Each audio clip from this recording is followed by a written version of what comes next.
বন্ধুরা ফাইনালি বসেই পড়লাম ট্রেনেতে তারাপীঠ যাওয়ার উদ্দেশ্যে। তো দেখতেই পাচ্ছ আমি বসে আছি আর আমার হাতে আছে চিপসের প্যাকেট। তো সত্যি খুব ভালো লাগছে, খুবই ভালো লাগছে। 10:30টার সময় বাড়ি থেকে বেরিয়েছিলাম, তো ট্রেনে উঠেছি 12টা 15-য়। তো দেখো বাইরের দৃশ্যটা কত সুন্দর, আর তোমাদের দাদাভাই সেই দেখে বসে বসে উপভোগ নিচ্ছে বাইরের দৃশ্য।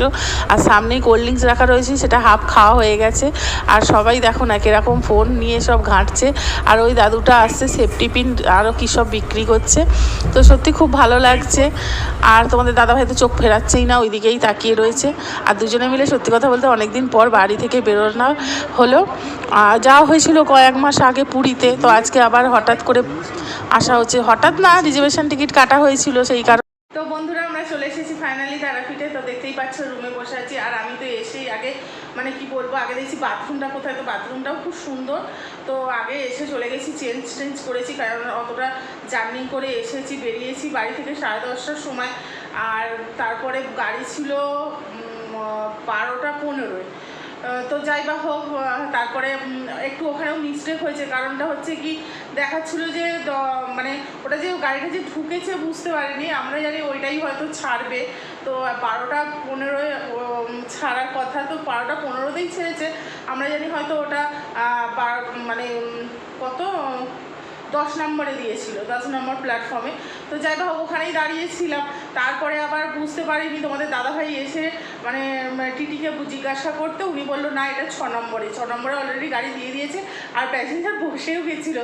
আবার কোনো রকমে মানে 10 নম্বর থেকে বুঝতেই পারছো 6 নম্বরে গিয়ে তারপরে ট্রেনে ওঠা হলো, যাকে ভালোভাবেই আসা হয়ে গেছে।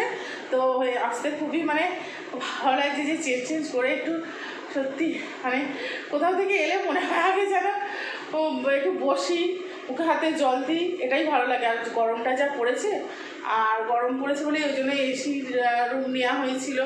আর কারণ না হলে থাকা যাবে না, যা গরম বুঝতেই পারছো। তো রুমটা সত্যিই খুব সুন্দর। তারপরে বাইরে গেছে তোমাদের দাদাভাই এখন চা খেতে। আর আমি যে দেখাচ্ছি চলে এসেছি, দেখো হোটেলটা নেওয়া হয়েছে। হোটেলটা খুব সুন্দর, দেখো বিছানা টিছানা কি সুন্দর। আমি একটু হেঁটে দিয়েছি। এখানে সব ব্যাগপত্র রাখা আছে, ওখানে চেয়ার আছে, এখানে সব এই যে ড্রেসিং টেবিল আছে, সব কিছু রাখার জায়গাও রয়েছে। ড্রেসিং টেবিলের মধ্যে যে টিভি আছে, তো সব এখানে জামা কাপড় রাখার। আর এইখানে হচ্ছে বাথরুমটা। চলো তোমাদের সব দেখিয়ে দিলাম। রুমটা সত্যিই খুব সুন্দর। চলো টাটা, এবার একটু রেস্ট নিয়ে তারপরে দেখি।